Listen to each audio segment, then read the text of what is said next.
Bapak Surgawi, kini tiba saatnya kami mempersiapkan diri kami menuju, kami mau belajar akan kebenaran firman Tuhan.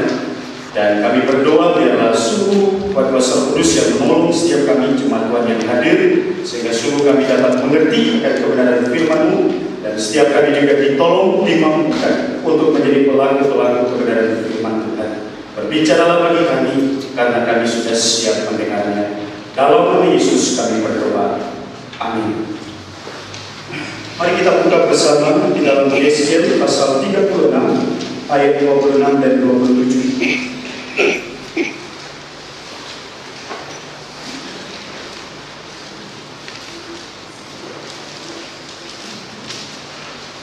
Yeskiel pasal 36 ayat 26 dan 27.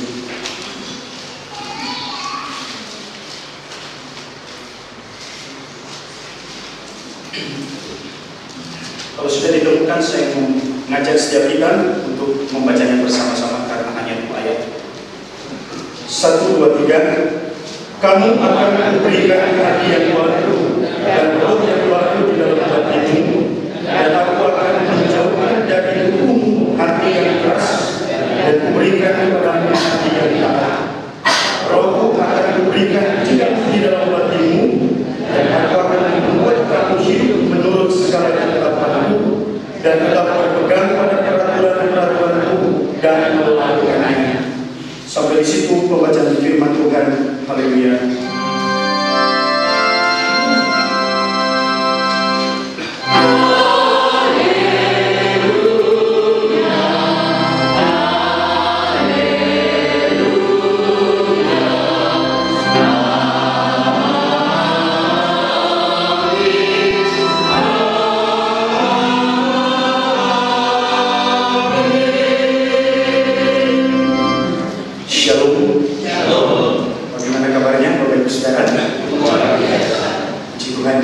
Bapak Ibu dan saudaraku yang terkasih dalam Kristus Yesus, tema renungan kita dalam ibadah pagi hari ini, Tuhan memberi hati yang baru.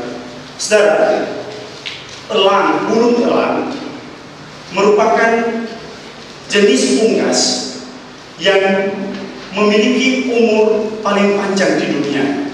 Jadi burung elang itu bisa mencapai umur 70 tahun. Tapi saudara, untuk bisa mencapai umur itu, seekor burung elang harus membuat satu keputusan yang begitu besar dalam hidupnya pada waktu elang itu berumur 40 tahun. Jadi pada saat usianya 40 tahun, burung elang itu harus membuat keputusan yang begitu besar dalam hidupnya. Ternyata saudara, pada saat usia burung elang itu 40 tahun, pada waktu itu cakar-cakarnya itu mulai menua, saudara. Dan bukan hanya cakar-cakarnya yang mulai menua, paruhnya ini juga semakin memanjang dan membengkok hingga hampir menyentuh dadanya. Itu di usianya yang ke-40. Dan bukan hanya itu saja, sayapnya juga semakin berat. Kenapa? Karena bulu-bulunya itu akan bertumbuh dengan begitu lebat dan juga tebal, sehingga sangat sulit untuk bisa terbang. Jadi itu terjadi di usianya yang ke-40. Sehingga pada saat itu dia harus membuat satu keputusan yang besar di dalam kehidupannya. Dan di usia ke-40 hanya ada 2 pilihan dalam hidupnya. Pilihan yang pertama adalah menunggu kematian, atau yang kedua, dia harus menjalani satu proses transformasi. Jadi transformasi hidup yang begitu menyakitkan selama 150 hari.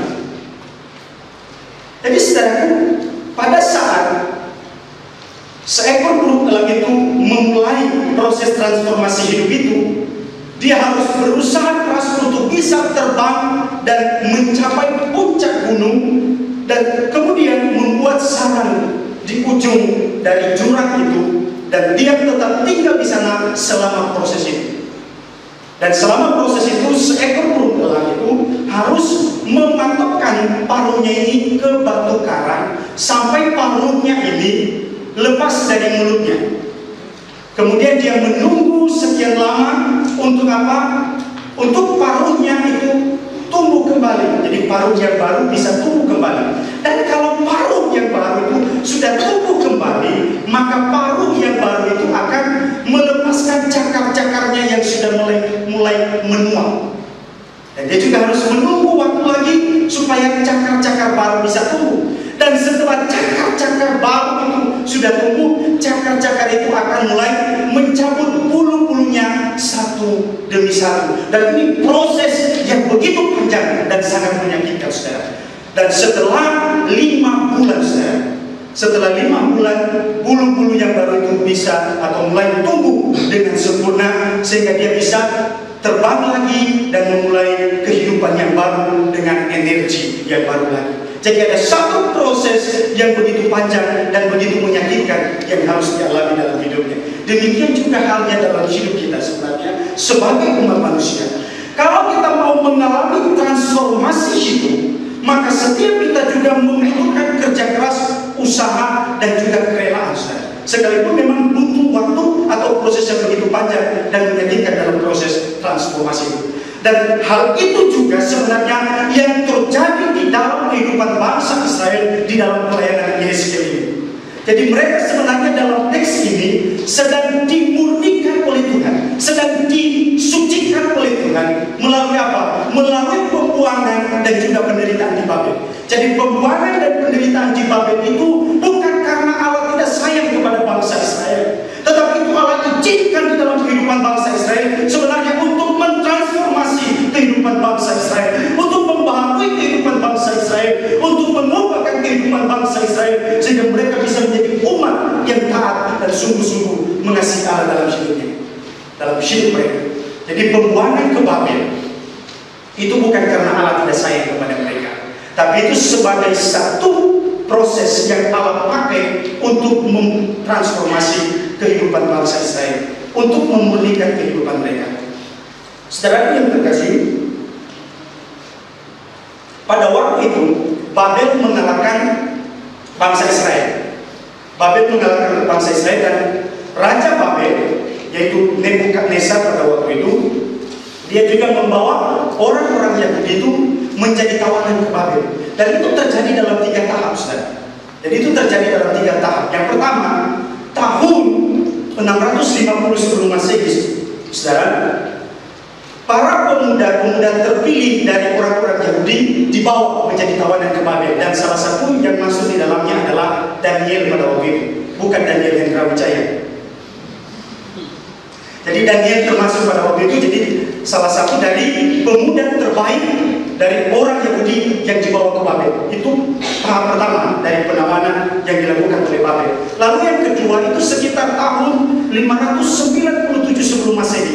Ada 10.000 orang Yahudi dibawa menjadi tawanan ke Babel. Itu tahap yang kedua. Dan tahap yang ketiga itu terjadi sekitar tahun 586 sebelum Masehi.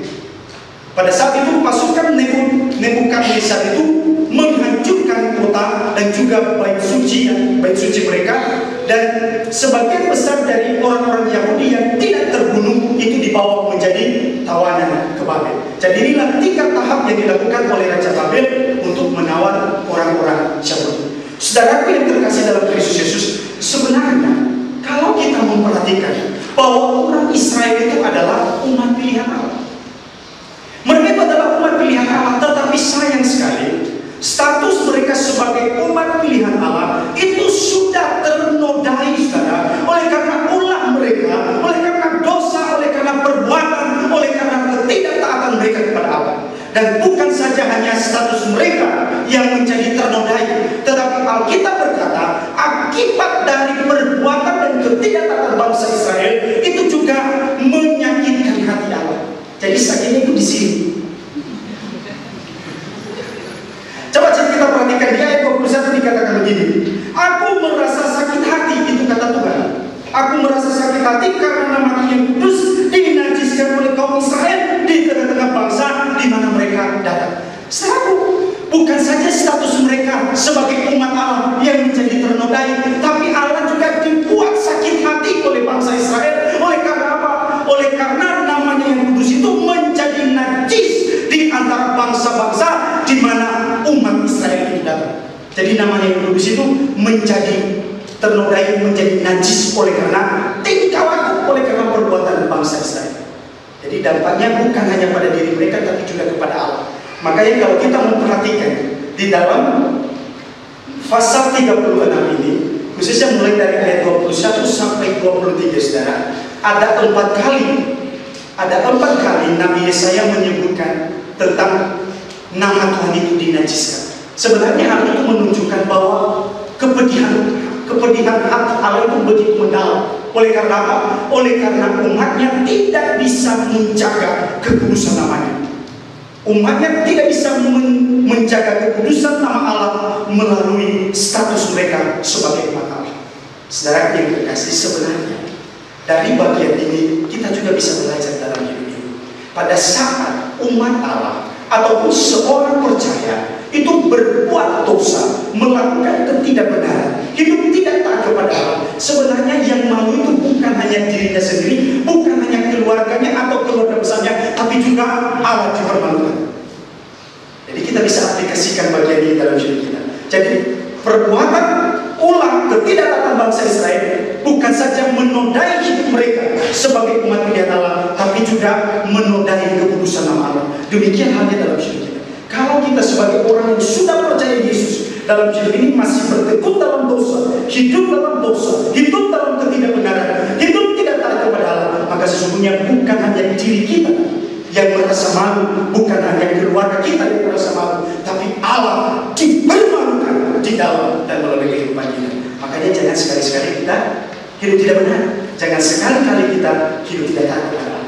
Karena dampaknya bukan hanya kepada kita, tetapi juga kepada Allah. Nama Allah dipermalukan di dalam hidup kita. Dan itu yang terjadi di dalam kehidupan bangsa Israel. Nama Allah yang kudus menjadi ternoda. Tapi syukur kepada Allah. Allah kita itu begitu baik, saudara. Allah itu begitu baik. Sekalipun bangsa Israel itu tidak taat kepada Allah, mereka memberontak terhadap Allah, mereka melakukan apa yang menyakitkan hati Allah, tetapi Allah itu tetap mengasihi mereka. Buktinya apa? Buktinya Allah mau memakai Yeskiel ini, memakai Yeskiel untuk menubuatkan atau untuk menyampaikan pesan Allah, menyampaikan janji-janji Allah kepada bangsa Israel di pembuangan, bahwa Allah pasti akan memulihkan keadaan mereka. Luar biasa, bukan? Sudah berkali-kali disakiti oleh bangsa Israel. Jadi sudah berkali-kali dikhianati oleh bangsa Israel, tetapi Allah masih tetap mau menunjukkan kasih setianya kepada bangsa Israel, sehingga dia memanggil dan memakai Yeskiel ini untuk menyampaikan pesan Allah kepada mereka di pembuangan, bahwa Allah pasti akan memulihkan keadaan. Saudara, ini menarik. Jadi kebaikan Allah, kasih Allah di dalam kehidupan umatnya, dia tidak pernah meninggalkan buah perbuatan tangannya, saudara. Berbeda dengan nyanyian dunia, saudara. Kalau nyanyian dunia itu sayangnya begini: aku dekat, engkau dekat, aku jauh, engkau jauh.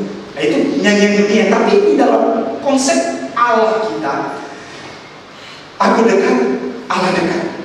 Kita jauh pun Allah tetap dekat kepada kita. Makanya ketika ada orang yang tidak taat dan tidak benar, yang membutuhkan dan kembali kepada Allah, tangan Allah selalu terbuka untuk menerima kembali. Dan itu adalah Allah kita, Allah di dalam kekristenan. Bukan Allah yang jauh, saudara. Bukan Allah yang menjauhkan diri ketika kita menjauh. Bahkan ketika kita menjauh dalam hidup ini, ketika umatnya berbuat dosa, melakukan ketidaktaatan, melakukan ketidakbenaran dalam hidupnya, Allah tidak pernah meninggalkan umatnya. Justru dia akan semakin mendekatkan diri dan menunggu umat itu untuk datang kembali kepadanya. Dan itulah yang terjadi di dalam kehidupan bangsa Israel. Allah mau tunjukkan kasih setianya kepada mereka melalui Yeskiel. Tuhan menyampaikan pesan bahwa aku pasti akan memulihkan keadaan. Saudara, pertanyaannya begini: lalu apa sih isi janji Allah itu, dan pemulihan macam apa yang Allah kerjakan di dalam kehidupan bangsa Israel? Coba kita memperhatikan. Yang pertama, saudaraku, nanti bisa dibaca di rumah, karena tadi yang kita baca hanya 26 sampai 27. Nanti lebih jelas Bapak Ibu Saudara baca di rumah dari ayat 1 sampai 38. Jadi satu pasal itu dibaca. Janji yang pertama, saudara, ada dua hal yang dijanjikan oleh Allah di dalam kehidupan bangsa Israel. Yang pertama, Allah menjanjikan bahwa setelah masa perbudakan atau penghukuman mereka selesai, Allah akan memulihkan keadaan mereka. Jadi Allah akan memulihkan keadaan daerah mereka, Allah akan memulihkan keadaan tanah mereka, Allah akan memulihkan ekonomi mereka. Itu yang dijanjikan oleh Allah. Dan nanti bisa dibaca di ayat 1 sampai ayat 21. Jadi itulah janji pemulihan secara jasmani, secara lahiriah yang dijanjikan oleh Allah dalam hidup mereka. Jadi daerah mereka akan dipulihkan oleh Tuhan, tanah mereka akan dipulihkan oleh Tuhan, keadaan ekonomi mereka akan dipulihkan oleh Tuhan. Itu janji Allah. Dan di ayat yang ke-10 dikatakan bahwa segala reruntuhan akan dibangun kembali. Karena tadi sudah dihancurkan oleh Babel, maka segala reruntuhan itu akan dibangun kembali. Dan ini adalah janji Allah dalam kehidupan mereka. Dan bukan hanya itu saja, saudara. Di ayat 5 dan ayat yang ke-7 dikatakan bahwa bangsa-bangsa yang ada di sekitar mereka akan dihukum oleh Tuhan. Dan ini janji Allah di dalam hidup mereka. Dan satu poin lagi yang dijanjikan oleh Allah, dan ini janji berupa pemulihan secara lahiriah atau secara jasmani dalam kehidupan mereka. Allah berkata bahwa Ia akan memulihkan keadaan tanah di mana mereka berada, sehingga tanah itu akan memberikan hasil yang baik, sehingga tidak ada lagi kelaparan di dalam kehidupan bangsa Israel. Ini adalah janji-janji pemulihan secara lahiriah, secara jasmani di dalam kehidupan bangsa Israel. Jadi daerah mereka akan dipulihkan oleh Tuhan, tanah mereka akan diberkati, dipulihkan oleh Tuhan, sehingga bisa menumbuhkan tanaman yang baik dan tidak ada lagi kelaparan di dalam kehidupan bangsa Israel. Reruntuhan akan dibangun kembali, dan juga musuh-musuh mereka, bangsa-bangsa yang ada di sekitar mereka akan dihukum oleh Tuhan. Itu janji Allah dalam kehidupan mereka. Dan kalau kita perhatikan, saudara, sesungguhnya apa yang dijanjikan oleh Allah dalam hidup bangsa Israel dalam poin yang pertama ini, itu sudah digenapi oleh Allah dalam kehidupan bangsa Israel ketika mereka keluar dari Babel dan kembali ke negeri mereka. Jadi pemulihan secara lahiriah, pemulihan secara jasmani atau berkat secara jasmani yang Allah janjikan itu sudah digenapi di dalam kehidupan bangsa Israel ketika mereka keluar dari Babel dan kembali ke negeri mereka. Semua itu sudah diberikan oleh Allah di dalam kehidupan mereka. Dan yang menarik adalah Allah berkata bahwa Ia melakukan semuanya itu bukan karena bangsa Israel ini baik, bukan karena usaha bangsa Israel, tapi Tuhan berkata, aku melakukan semuanya itu atas dasar kekudusan nama-Ku. Perhatikan, nanti bisa dibaca di ayat 22, 23, dan 34. Jadi pemulihan yang Allah kerjakan itu, dan itu sudah digenapi, itu dilakukan oleh Tuhan bukan atas dasar kebaikan dan juga usaha bangsa Israel, tetapi semuanya hanya atas dasar kekudusan nama Allah. Loh, maksudnya apa, saudara? Kenapa Allah berkata bahwa semuanya itu atas dasar kekudusan nama Allah?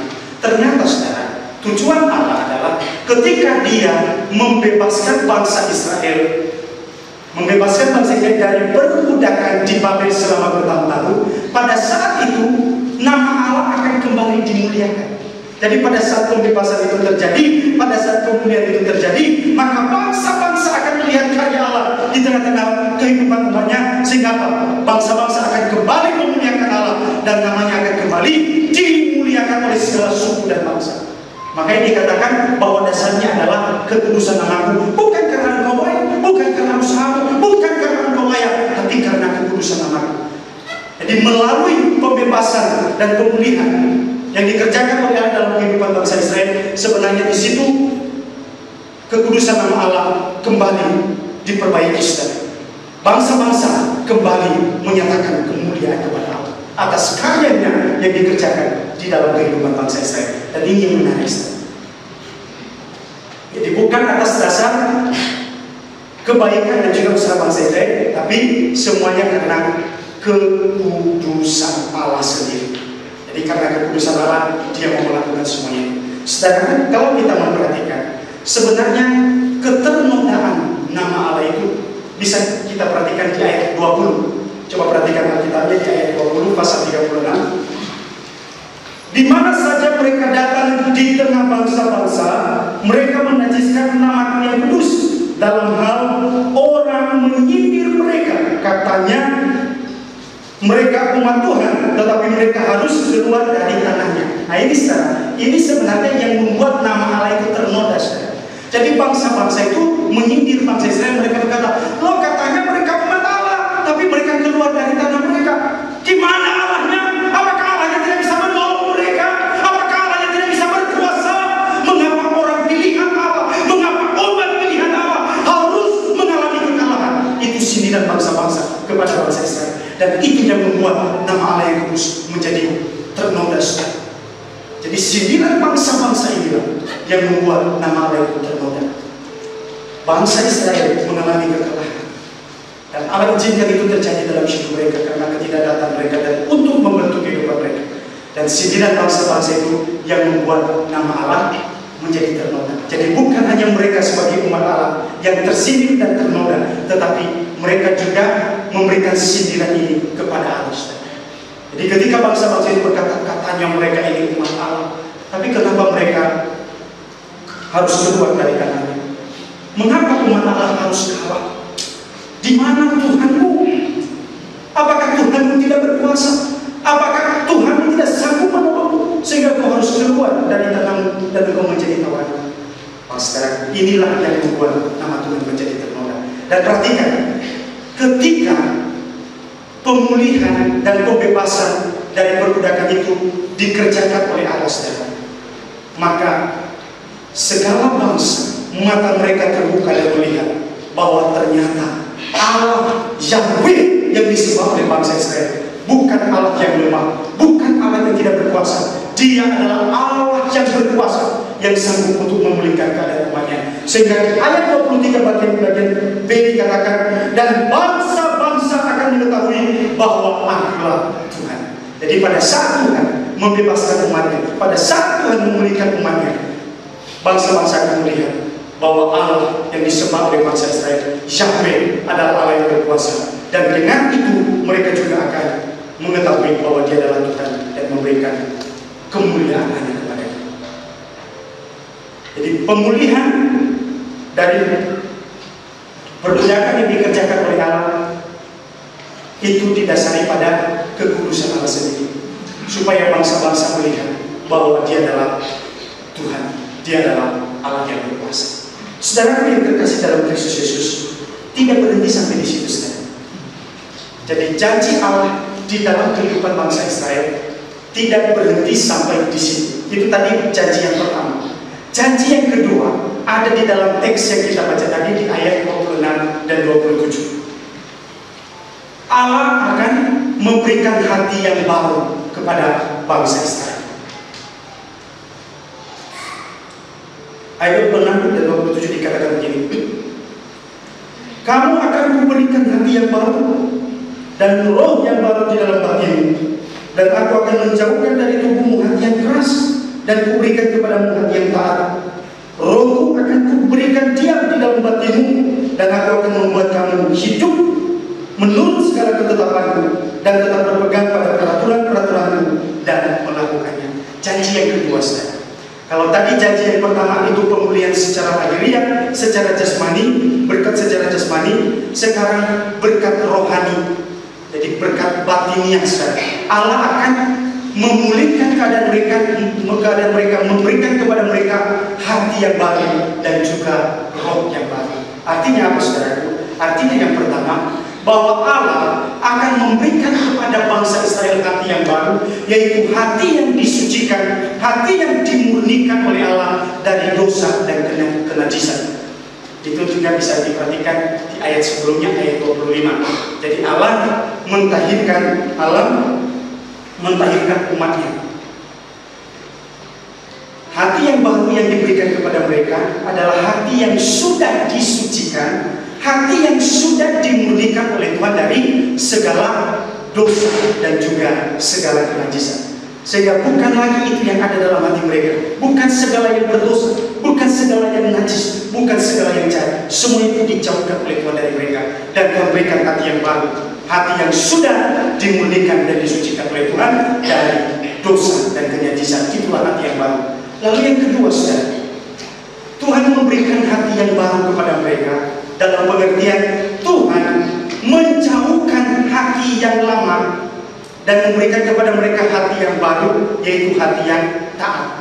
Perhatikan kalau dalam terjemahan LAI dikatakan begini, saudara. Kamu akan kuberikan hati yang baru dan roh yang baru di dalam batinmu, dan aku akan menjauhkan dari tubuhmu hati yang keras dan kuberikan kepadamu hati yang taat.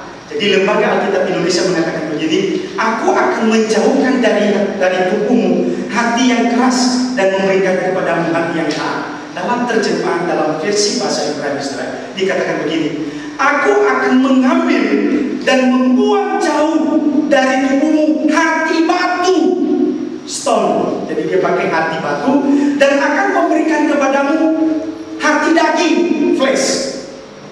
Itu yang dipakai di dalam terjemahan bahasa Ibrani-nya. Jadi Tuhan berkata kepada bangsa Israel, aku akan mengambil dan membuang jauh dari tubuhmu hati batu, dan akan memberikan kepadamu hati daging. Maksudnya apa, saudara? Maksudnya sebenarnya Tuhan mau menunjukkan bahwa bangsa Israel itu hatinya itu begitu keras seperti batu. Makanya dikatakan hati batu. Hatinya memang bukan batu, tapi maksudnya sekeras batu.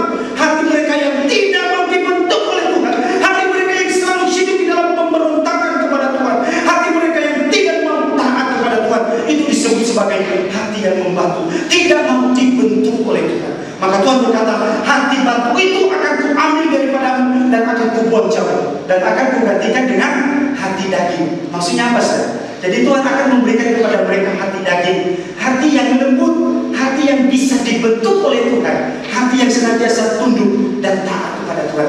Itu yang Tuhan berikan kepada mereka, dan itulah yang dimaksud oleh Tuhan pembaharuan hati.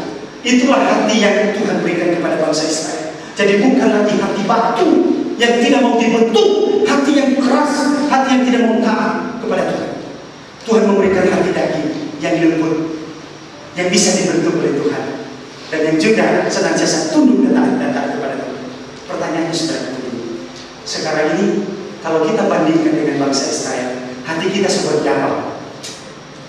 Apakah kita juga masih memiliki hati batu, ataukah hati daging seperti yang saya katakan, yang mau senantiasa dibentuk oleh Tuhan?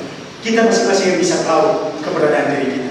Apakah kita senantiasa sampai hari ini mau senantiasa dibentuk oleh Tuhan, atau masih suka memberontak terhadap Tuhan, masih suka berkeras dan tidak mau taat kepada Tuhan? Kalau itu yang terjadi, maka hati kita adalah hati batu, dan itu yang sangat dibenci oleh Tuhan. Tapi kalau sampai saat ini kita melihat diri kita bahwa kita ini senantiasa mau dibentuk oleh Tuhan, memiliki hati yang lembut, yang mau taat dan nurut kepada Tuhan, berarti itu yang kita miliki adalah hati daging, dan itu hati yang disukai oleh Tuhan. Kalau hati batu, saudara, itu Tuhan berkata harus diambil dan dibuang jauh dari kehidupan seorang percaya. Karena kalau itu ada dalam kehidupan seorang percaya, maka selama hidupnya dia juga tidak akan pernah tunduk taat kepada Allah, dan tidak akan pernah bisa dibentuk oleh Allah dengan sempurna dalam hidupnya. Nah, inilah pemulihan yang Allah kerjakan dalam kehidupan bangsa Israel. Jadi dia berikan kepada mereka hati daging, hati yang lembut, hati yang mudah dibentuk oleh Tuhan, dan hati yang mau tunduk dan taat kepada Tuhan. Sementara hati batu yang suka memberontak, yang berkeras, yang tidak mau dibentuk, itu diambil dan dibuang jauh oleh Tuhan. Nah, itu juga yang harus kita buang jauh dari kehidupan kita. Dan yang terakhir, saudara, itu tadi dikatakan Tuhan memberikan kepada mereka roh yang baru. Tuhan memberikan kepada mereka roh yang baru. Makanya di sini dikatakan roh yang baru akan kuberikan dan diam di dalam hatimu, dan aku akan membuat kamu hidup menurut segala ketetapanku. Jadi Tuhan juga memberikan rohnya di dalam kehidupan umatnya. Untuk apa, saudara? Untuk memampukan umatnya itu hidup seturut dengan ketetapan dan peraturan Allah dalam hidup. Jadi roh Allah, roh itu diberikan kepada umatnya untuk menolong umatnya hidup seturut dengan kehendak Allah, melakukan peraturan-peraturan Allah di dalam kehidupan mereka. Makanya dalam hidup kita, kalau kita sebagai orang percaya di zaman ini, kita juga sudah memiliki roh Allah yang dalam hidup kita. Dan itu sebenarnya diberikan oleh Allah kepada setiap kita juga untuk menolong kita, supaya kita ini sebagai anak Tuhan itu bisa tetap hidup seturut dengan kehendak dan ketetapan Allah. Makanya biarkanlah roh itu yang terus memimpin dan menguasai kehidupan kita. Saudaraku yang terkasih dalam Kristus Yesus, pertanyaan begini, saudara, mengapa hati yang harus diubahkan dan dibaharui oleh Tuhan? Mengapa bukan yang lain? Kan di sini tadi pembaharuan hati. Coba buka di dalam Markus, saudara. Markus pasal 7 ayat 21 sampai 23. Mengapa harus hati yang dibaharui, saudara?